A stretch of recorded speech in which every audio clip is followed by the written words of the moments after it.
یرزقہ من حیث لا یحتسب، اور اسے وہاں سے رزق دیتا ہے جہاں سے اسے گمان بھی نہ ہو۔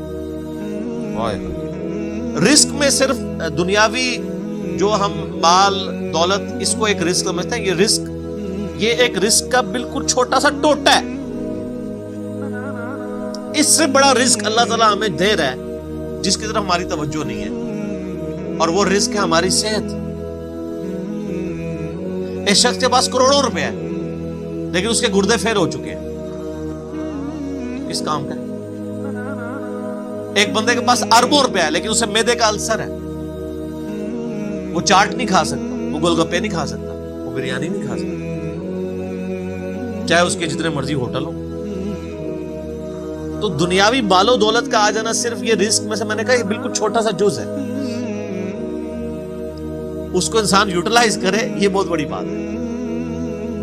دنیاوی صحت جو اللہ نے انسان کو زندگی میں دی ہے، لوگ کہتے ہیں اللہ نے مجھے کیا دیا ہے؟ جو شخص یہ بات کرے نا اسے کو جی 1 کروڑ روپے لے دو، اپنی ایک آنکھ نکال کے مجھے دے دو، کوئی دے گا؟ اپنا ایک بازو توڑ کے دے دو۔ تو آپ ذرا 1-1 کروڑ ساروں کے اوپر لگانا شروع کریں، اربوں کے تو آپ خود ہیں، اور یہ تو میں صرف سمجھانے کے لیے کہہ رہا ہوں، یہ تو آپ گن بھی نہیں سکتے۔ قرآن پاک میں اللہ تعالیٰ نے فرمایا نا کہ اللہ کی نعمتیں اتنی زیادہ ہیں کہ تم انہیں شمار کرنا چاہو تو شمار بھی نہیں کر سکتے۔ تو وہاں سے اللہ تمہیں رزق دے گا، تمہیں گمان بھی نہیں۔ اب رزق کے لیے ضروری نہیں ہے کہ آپ کے پاس مال و دولت اور آپ کے ایسٹس بڑھ جائیں، یہ بھی اللہ تعالیٰ کا بہت بڑا رزق ہے کہ آپ کے پاس جو تھوڑے بہت ایسٹس ہیں وہ سلامت ہیں۔ کسی ایک میڈیکل کیس کسی گھر کے اندر 1 کروڑ پڑتی بندے کو بھی لا کے زیرو پہ کھڑا کر سکتے ہیں۔ آپ کی زندگی میں کئی ایسے کیسز ہوئے ہوں گے، جدادیں تک بک جاتی۔ وہ مجھے واصف علی واصف صاحب کی بات یاد آ گئی، وہ کہتے ہیں میں وہ مسجد میں بیٹھا ہوا تھا تو ایک بندے کو میں نے دیکھا کہ وہ دعا مانگ رہا ہے کہ یا اللہ 25 سال پہلے جو میں نے دعا تجھ سے کی تھی وہ واپس لے لے، بس یہ دعا کر۔ کہتے ہیں وہ فارغ ہوا تو میں نے اس سے پوچھا کیا ہوا؟ اس نے کہا جی 25 سال پہلے میں نے اللہ سے رو کے ایک بیٹا مانگا تھا، میری بیٹی ہی تھی صرف، اور وہ بیٹا میرے گھاٹے فٹ ہو گیا، یعنی وہ نشے میں مبتلا ہو گیا، سارا گھر کا مال اس نے بیچ دیا، مجھے کنگال کر دیا، تو میں اللہ سے کہہ رہا ہوں یا اللہ یہ اولاد واپس ہی لے لے۔ تو یہ بھی تو ہو سکتا ہے۔ سورہ توبہ میں آتا ہے، اللہ تعالیٰ آتا ہے اپنے جو فاسق و فاجر لوگوں کے بارے میں کہ اللہ تعالیٰ چاہتا ہے کہ ان کی اولاد کو ہی ان کے لیے عذاب بنا، اولاد بھی عذاب بن سکے۔ اس لیے میں دعا کیا سکھائی گئی ہے؟ ربنا هب لنا من ازواجنا وذرياتنا قرۃ اعین واجعلنا للمتقین اماما۔ اے اللہ ہماری بیویوں اور ہماری اولاد میں آنکھوں کی ٹھنڈک بنا اور ہمیں پرہیزگاروں کا امام بنا، ہماری آنے والی نسلیں پرہیزگار ہوں، ورنہ یہ تو مصیبت بھی گلے پڑ سکتی۔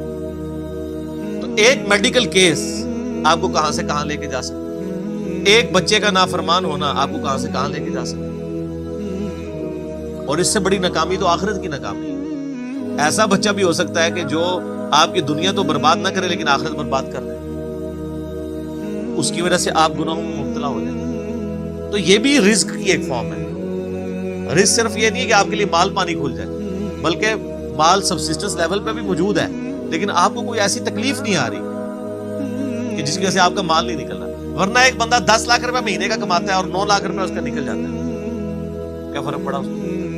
اس نے کون سا ایسٹ بنا لیا؟ اور جو اذیت گزار رہا ہے وہ لادا سے، اس کو تو کوئی سوچ بھی نہیں سکتا، ذہنی ٹینشن ہے۔ صحیح بخاری مسلم میں حدیث ہے، نبی علیہ السلام فرمایا ہمیشہ اپنے سے نچلے لوگوں کو دیکھو تو تمہیں یوں اللہ تعالیٰ کی نعمتوں پر صبر نصیب ہوگا اور قناعت نصیب ہوگی، اوپر نہ دیکھو۔ اور پھر بخاری مسلم میں یہ حدیث ہے کہ ابن آدم کے پاس اگر سونے کی 2 وادیاں ہوں تو وہ خواہش کرے گا تیسری وادی بھی مجھے مل جائے، اس کا پیٹ صرف قبر کی مٹی بھرے۔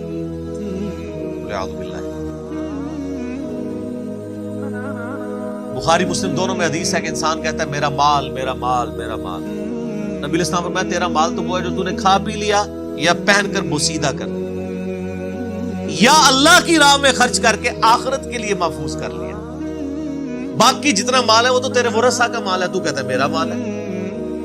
پھر بخاری مسلم دونوں میں حدیث ہے کہ نبی علیہ السلام نے فرمایا کہ انسان کے 3 دوست ہیں، ایک دوست ہی اس کی قبر تک ساتھ جاتا ہے، وہ اس کے اعمال ہیں، باقی جو 2 دوست ہیں وہ باہر ہی رہ جاتے ہیں، اس کے رشتہ دار اور مال۔ اب مال ساتھ جاتا ہے، مال بھی آپ ساتھ لے کے جا سکتے ہیں، لیکن وہ مال جو آپ نے پہلے اپنی زندگی میں اپنی مرضی سے اللہ کی راہ میں خرچ کر دیا، وہ اللہ کے ڈیوائن بینک میں جمع ہے، وہ قرآن پاک میں سورۃ البقرہ میں آیا 700 گنا تک کے اللہ تعالیٰ کر کے لوٹائے گا، بلکہ یہاں تک فرمایا کہ یہ اللہ تعالیٰ کو تم قرض دے رہے ہو اور اللہ تعالیٰ اس قرض کو لوٹائے گا۔ دیکھیں کتنا قدردان ہے کہ دیتا اللہ ہے، اور جب اسی کے دیے ہوئے میں سے آپ اسی کی راہ میں خرچ کرتے ہیں تو وہ کہتا ہے کہ یہ تم نے مجھے قرض دیا ہے، اللہ کہتا ہے میں تمہارا مقروض ہوں، تمہیں لوٹاؤں گا۔ یہ ہے اللہ تعالیٰ کی قدردانی۔